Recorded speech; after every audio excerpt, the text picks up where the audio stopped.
I think it's important to set the geostrategic setting for this, the context.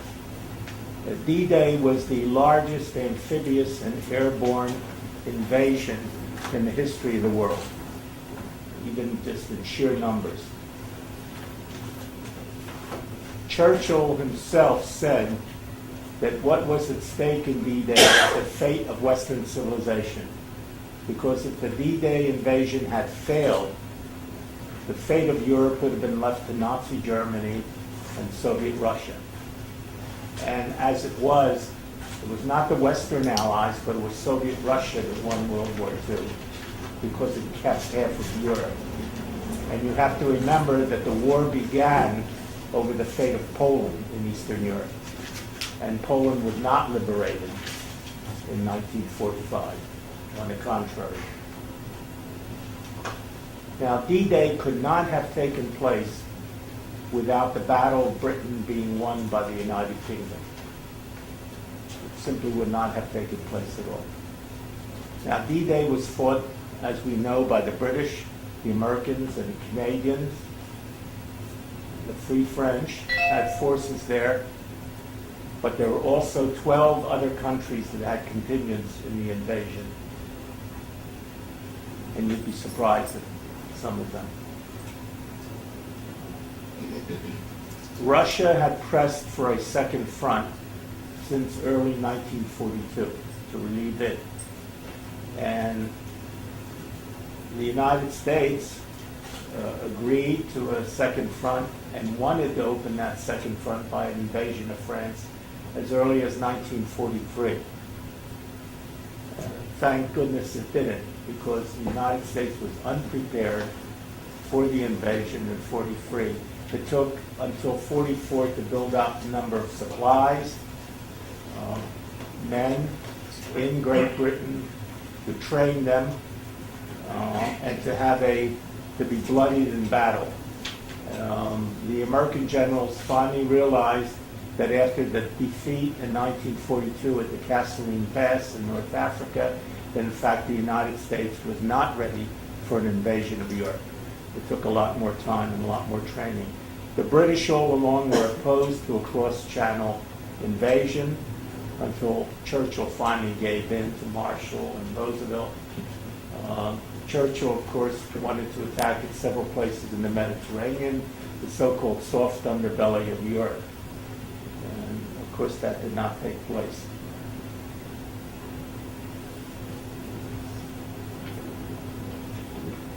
The German forces, by the time of the invasion in Normandy, had been considerably weakened by the defeat at Stalingrad 2 years before, where they lost an army of 250,000 men, the Sixth Army, and then the subsequent largest tank battle in the world at Kursk.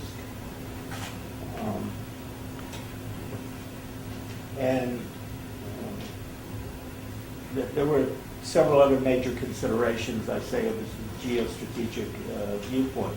It's interesting historically, I think, that where the Allies landed in Normandy on the Côte d'Armor Peninsula, there had been one previous invasion, only one in history, and that's when the English invaded France during the 100 Years' War.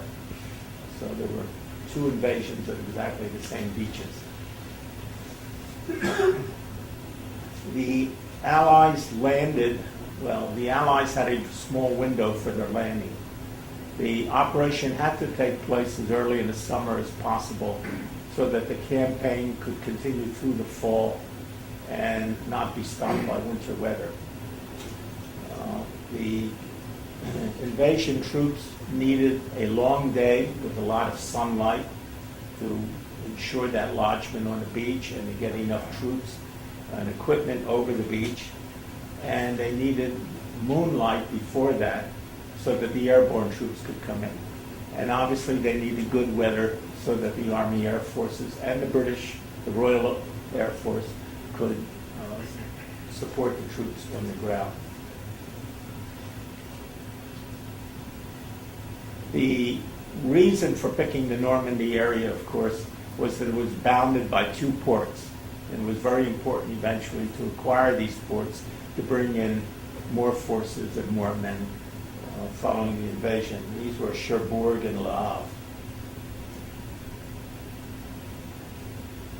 Now, the German defenses were very formidable.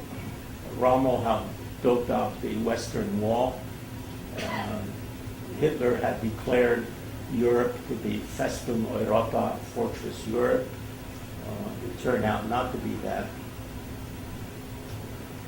The air preparation was essential also to the success of the invasion, because by the time of the invasion, the Allied air forces had established air supremacy over the battlefield. There was almost no interference with the landings from the air by the Germans. There was resistance from the Air Force bomber commands to playing a role in supporting the Normandy invasion, but I'll go into that at the end in more detail. The other factor that was essential to the success of the invasion was the deception plan. The deception plan, Fortitude, which was a part of a larger deception plan, Bodyguard, was a very elaborate deception, took place over a long period of time, was well coordinated by the Brits. In fact, the U.S. operated under British tutelage, under the London controlling section.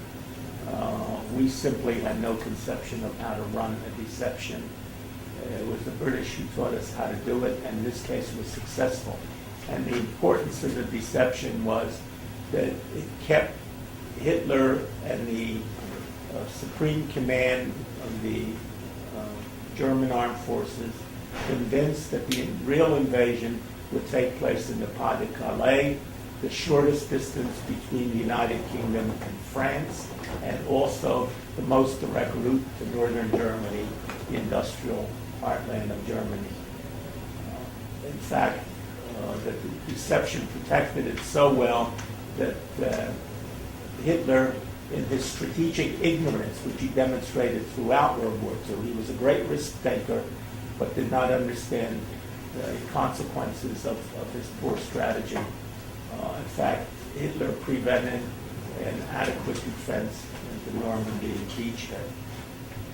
The deception itself, as I said, was the largest, most elaborate, and it covered the entire area of Europe from Norway to Greece. The deception planners in the London controlling section, the Brits, coordinated very closely with the Double Cross Committee that had captured or executed all the German agents that had landed in the United Kingdom over a period of several years and had turned them into double agents.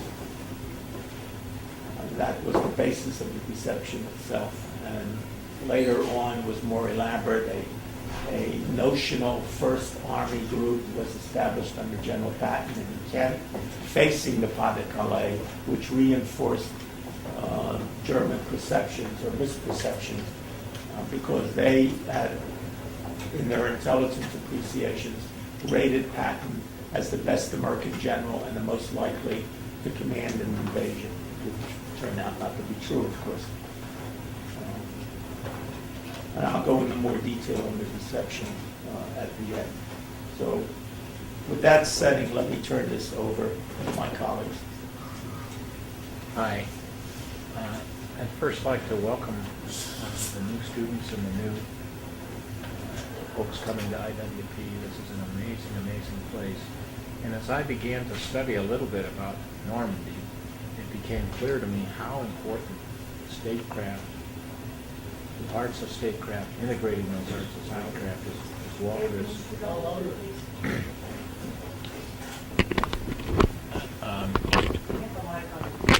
I got it. Sorry. As I began to study a little bit about Normandy, to figure out what went on, it became so clear to me that what you do here at IWP, with integrating the arts of statecraft and coordinating and doing things in an ethical way, were fundamental to this happening successfully in Normandy. And it's a paid political announcement. I think if there'd been a few IWP students there, it might have even gone better. But national security and international affairs are so key to changing things correctly in the world. Now, I've asked you to come with me in a time machine. And we're going to get in a time machine and we're going to go back to June 4th, 1944 in London. So before you get on the time machine, would you please take your BlackBerries and your laptops and your iPads out. Forget about the Weather Channel. Forget about satellite communications. Forget about having some sort of situational awareness about what's going on all the time. Because we're going back to a time and a place where those things didn't exist. Forecasting weather was really tough. Communicating was really tough. There were low-frequency radios, and if you remember or use those, the static and the confusion, and it was a different world.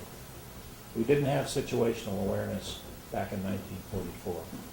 So if you would hop on, and we're going to land in London, and we're going to go to the Supreme Allied Commander headquarters about 10 miles southeast of London.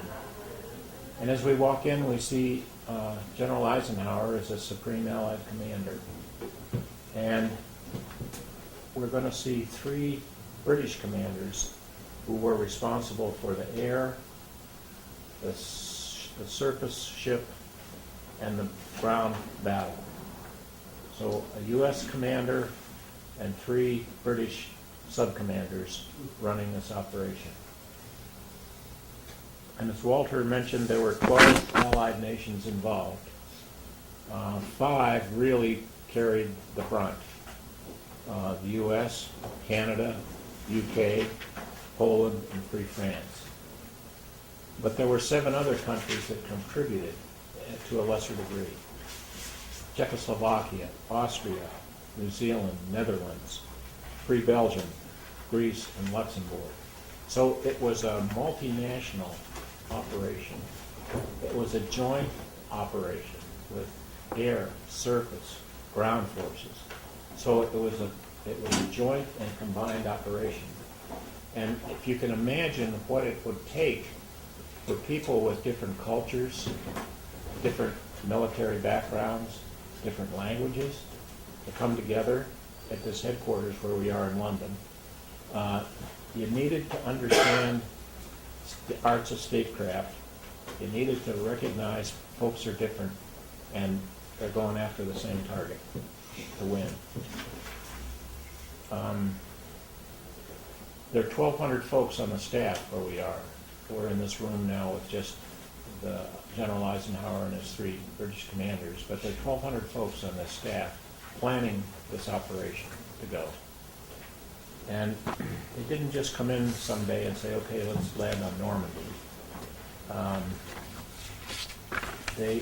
There was a lot of preliminary planning going on. It started in 1942 when President Roosevelt and Winston Churchill met, and Stalin, and they agreed that there needed to be a second front. Russia and the Germans were battling it out, and there needed to be something to relieve the pressure on the Soviets. So they agreed in principle that was going to be, but there's going to be a second front. But where and when? Where, Walter talked about the differences between the United States, who held off very strongly that it was going to be from England, and England, who wanted to come around the southern end. But there were some other factors. We didn't have amphibious forces. We didn't have amphibious craft. We didn't have intelligence. We didn't know what these places looked like. We had lessons learned from previous operations where we had amphibious operations toward the end of World War I in Gallipoli in Turkey that turned out to be a disaster because we were going after a significant target. So there was a lot of unknowns and a lot of concerns about how we going to have this second front, where and how. Well, so many things came into play. Science and technology came into play. As the thought process went on, it was pretty clear we didn't want to go head-to-head with the Germans in a port city because they were so heavily defended. So we were going to try someplace else, like a beach, like Normandy. But how do we do beaches? We haven't done that before. They did practice operations in Norfolk. They did practice operations in the UK. And they saw what the problems were. But we didn't have enough amphibious boats. We didn't have enough forces. And it was crucial, the air, as Walter mentioned, the air battle was crucial. This wouldn't have happened if there hadn't been air superiority. Okay, so where do you have air superiority? Well, you have to get a compass and draw a circle. How far can the fighters go and stay over a target with enough fuel to stay there and come back? And that sort of narrows it down some more. So there were just tons and tons of reasons and decisions of how Normandy was finally hit. And it was through statecraft, and it was through working with folks with different backgrounds and different ideas, and all coming to a conclusion. And here we're talking about 12 different allied nations supporting all this. Okay, so we see all this planning that's been going on, and we say, okay, we're here, and this is the 4th of June. What kind of forces are we talking about? Well, there were 12,000 aircraft that were available to do this operation. There were 7,000 vessels to put the troops and the equipment on to go across the channel. And there were 1 million troops that were in the ready. There were 22 U.S. divisions, 12 British divisions, 3 Canadian divisions, 1 Polish division, and 1 Free France division. On the first day, 160,000 troops went across into France, either by landing craft or by parachute. 160,000.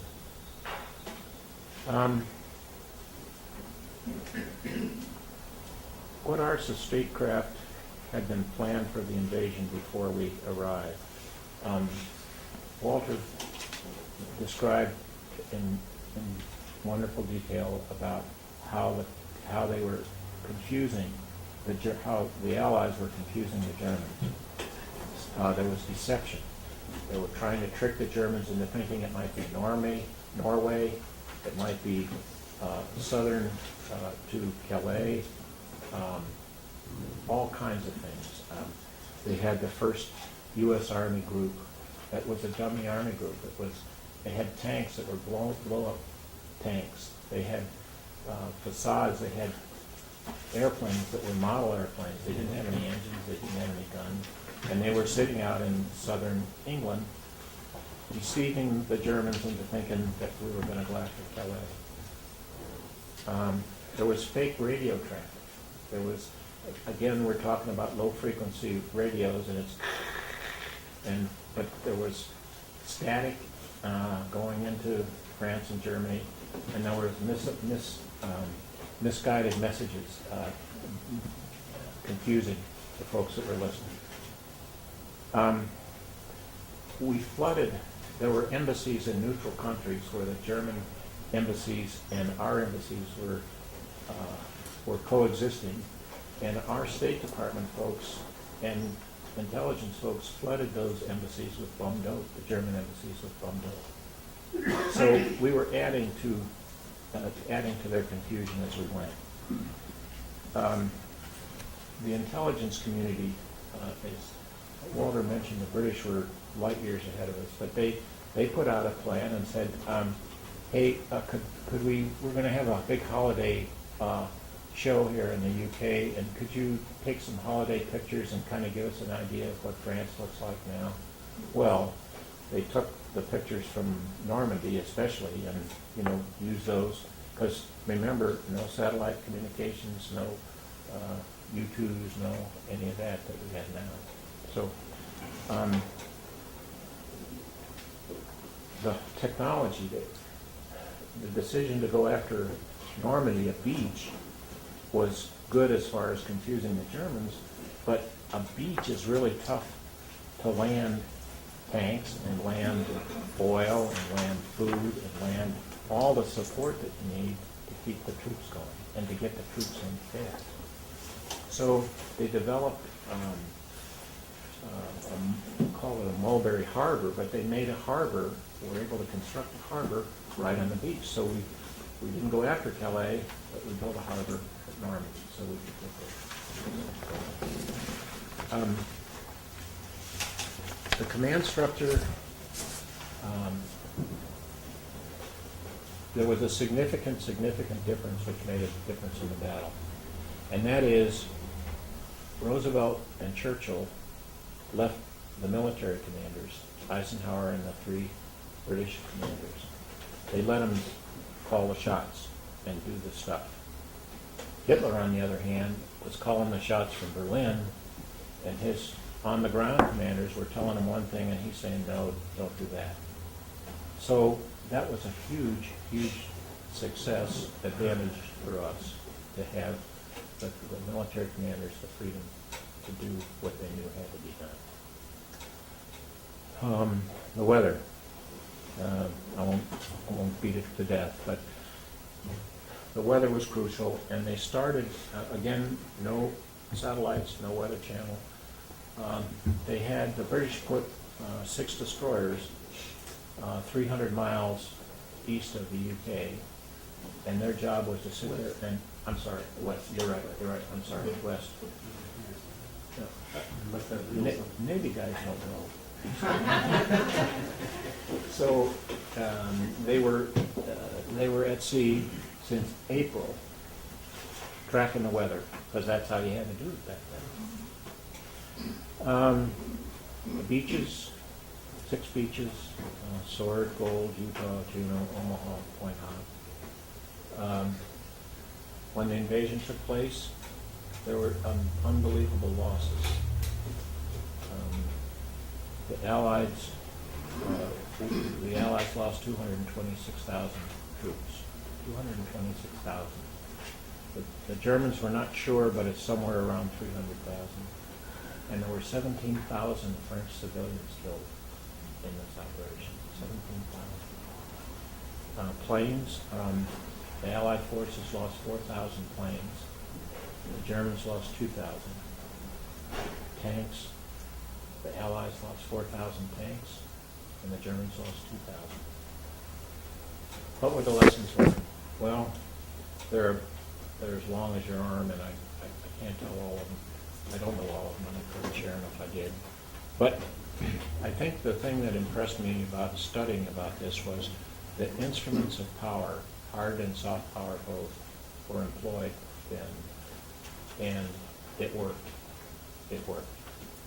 And it was used as an orchestra, as John Winchowski likes to talk about. They were used pretty darn well for that point in time, and we've learned since then. But the instruments of power, if used as in an orchestra, can and did change the world.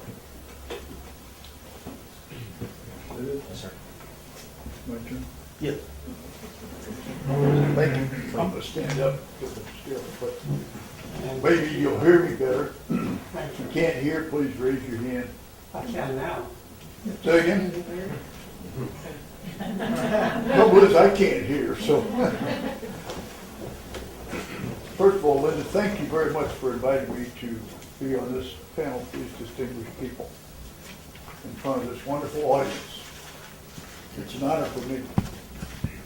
And it's an honor for me to participate with the Institute of World Politics because, in my humble opinion, the Institute of World Politics is going to be the premier school for statecraft in the free world. someday.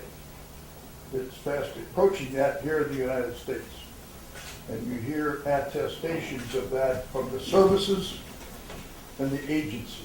So I'm very, very proud to be affiliated with the Institute. Secondly, when it was asked whether I could talk about June 6, 1944, I thought about several things. One, I remember the church bell ringing slowly in our small Midwestern hometown, which indicated the invasion was on. People were leaving their homes, their stores, their workplaces to go to church and pray. And those of us that had several relatives involved, we went too, although I was not yet a teenager.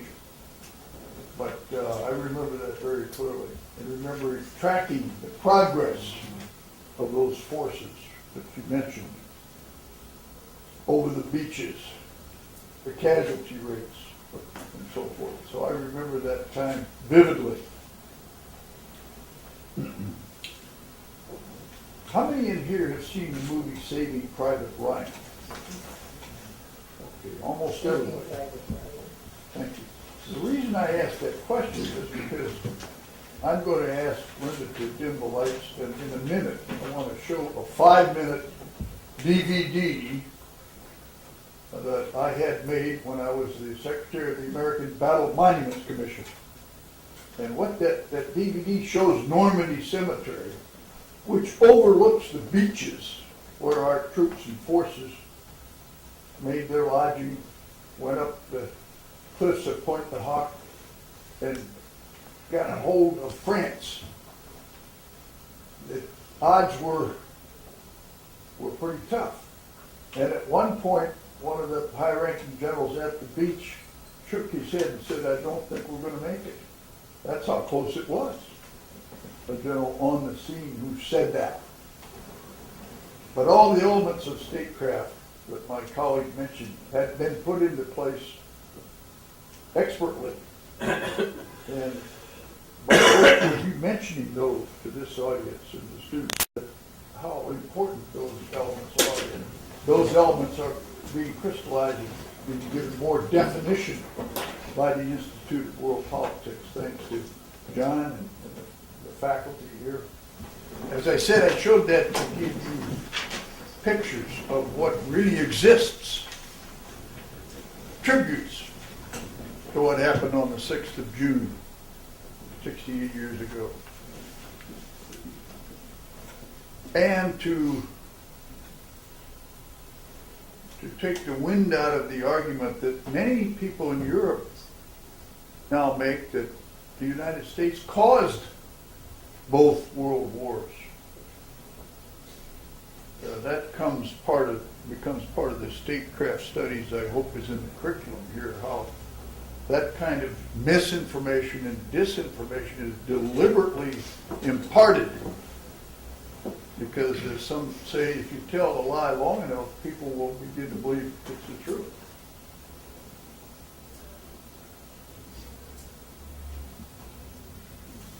The visitors at these cemeteries over there are not mostly Americans. They're mostly the natives of the country in which those men died. And it mentioned 125,000 graves. Yes. But that's fewer than half of those that were killed in action. Because the option of bringing the remains home was made by the next of kin. And 61% of the next of kin chose to have their loved one brought back to the United States for local burial or for burial in the national cemetery here. Former Prime Minister of Italy, Berlusconi, frequently tells the story. And when he was 8 years old, his father took him to the cemetery at Anzio in Italy, which is another beautiful cemetery just south of Rome. And his father said to his son, he said, "See those graves? Those were young men that left their homes to come here and restore freedom in our country, knowing there was a high possibility that they'd never get back home. And those graves, and he waved his hand out, thousands of graves in that Anza, those are the ones that didn't make it. Many more did not make it. Berlusconi tells that story frequently. And he also says, and I take my sons and grandsons to that cemetery to show them. The same thing happens at the cemeteries in France. When you see a father taking their children to see those graves. It happens in England, Holland, Luxembourg, Belgium. And it leaves a deep impression on people that the United States of America really did do a lot of good in the world, which unfortunately many Americans no longer realize. They don't realize that the United States of America has done more for the rest of the world than the entire rest of the world has done for the rest of the world. And still is. And we don't get credit for that either. But there are millions of lives being saved every year because of the United States' generosity in our medical programs, particularly in the undeveloped countries. You don't read about that very much. But millions of lives are being saved from death by malaria or HIV/AIDS because of the generosity of the United States, providing medicine expertise in Africa and other continents.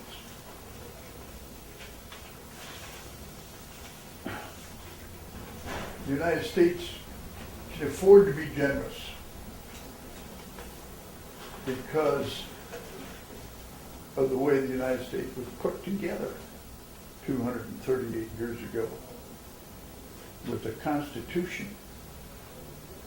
and well thought out rules written by our founding fathers who wanted to create a nation where the spirit of freedom existed and was not hammered down, constrained, or hampered by royalty or isms, various kinds of socialisms.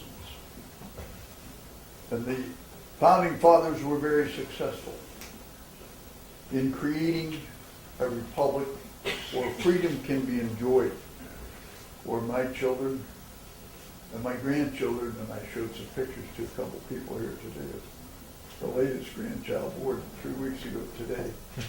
I am very happy that they're born in this country where they can choose what they want to study, where they can choose where they want to go to church, where they can choose their occupation or their career, where they can choose who they wish to marry, or whether they don't want to marry, how many children they can have, where they live. Choose all those things. That's the American way. That's the spirit of being an American that too many people in this country take for granted. I think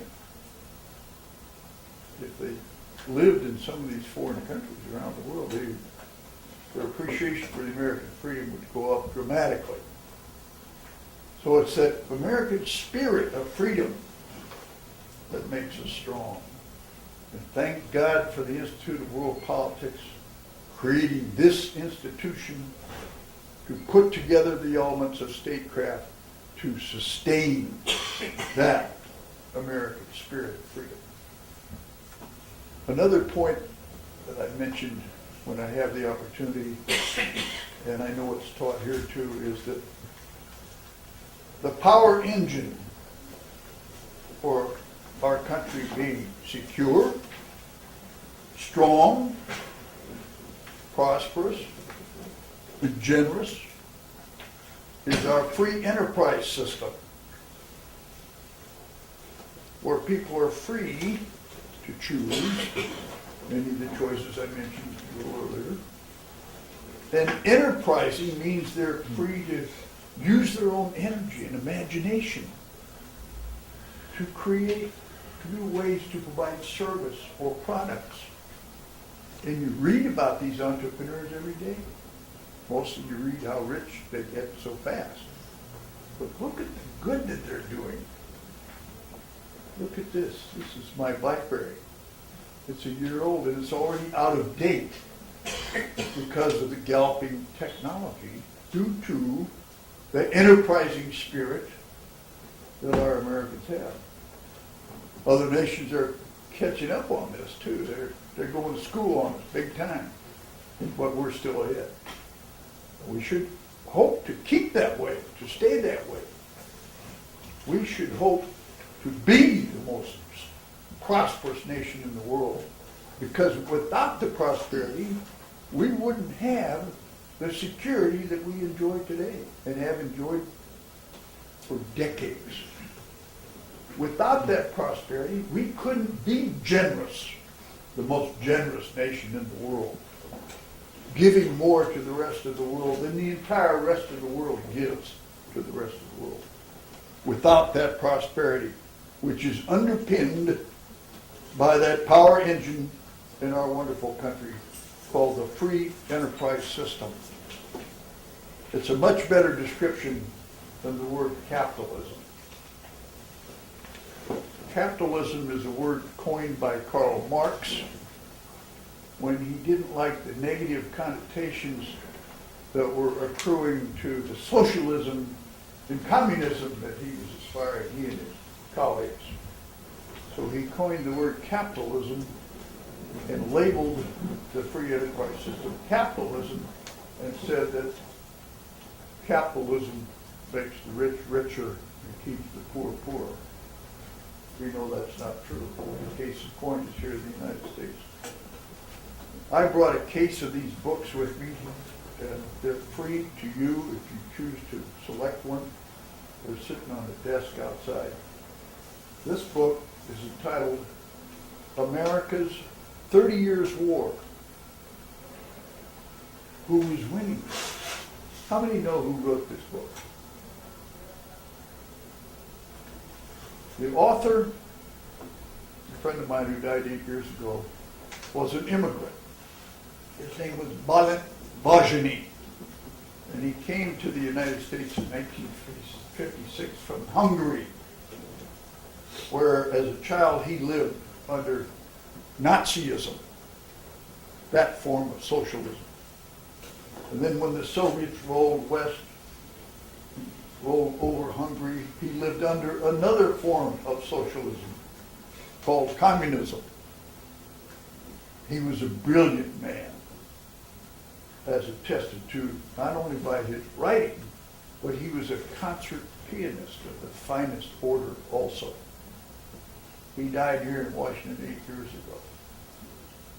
He left a lot of books behind, and his widow, the wonderful Barbara Bajani, gave me another case of them yesterday so that I could bring them here for you to put in your library, for you to read. Now I must warn you, it's not an easy read, because he puts a lot into a paragraph, a page in a chapter. But he nailed it, starting decades ago, what was happening in the United States. Those movements that are trying to undermine the basic strengths of our country. Those movements which the Institute of World Politics is trying to become more and more aware of and coordinate in the learning processes in statecraft to prevent that from happening and taking our country away from us. Like it looks like it's headed now. Although I must say the election in Wisconsin yesterday was a move in the right direction. I don't know how many disagree, but we'll talk about that later. So, if you want a copy of this book, pick it up. If we run out of them, Linda, I can get some more. Okay?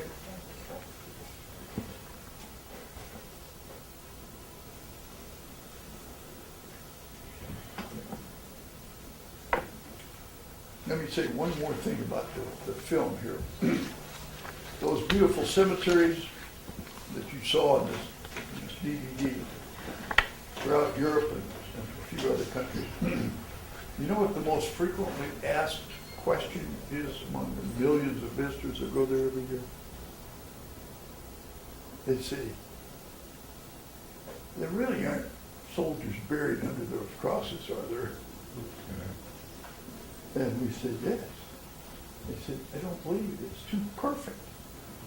The symmetry, the design, the engineering of those cemeteries is too perfect. But in fact, we know that the soldiers are buried there because we've got photos of every cemetery as it was being constructed and as the remains were being interred there. Those cemeteries were built and planned by a real professional, John J. Pershing, and a staff of people that he worked with that put those cemeteries in place. And as a matter of fact, I had lunch today with a friend who's going to help me help the cemetery system in the United States to in place the underground steel and concrete framework so that the cemeteries in the United States can look good forever without leaning and falling headstones. That's beside the point. But the most frequently asked question in those cemeteries is, about the fact that are there really soldiers buried there? Well, there are, and they're a real testament to the kind of nation that we have and that we want to keep. So I think we'll have an opportunity to answer questions later. So whenever that is, I welcome your questions. Thank you very much.